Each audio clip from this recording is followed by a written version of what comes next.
చక్కని సీతకి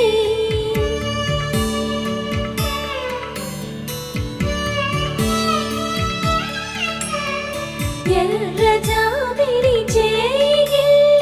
రాముడేడని అడుగుతుంటే చూడలేదని పెదవి చెప్పే చెప్పలేమని కనులు చెప్పే నల్ల పూసై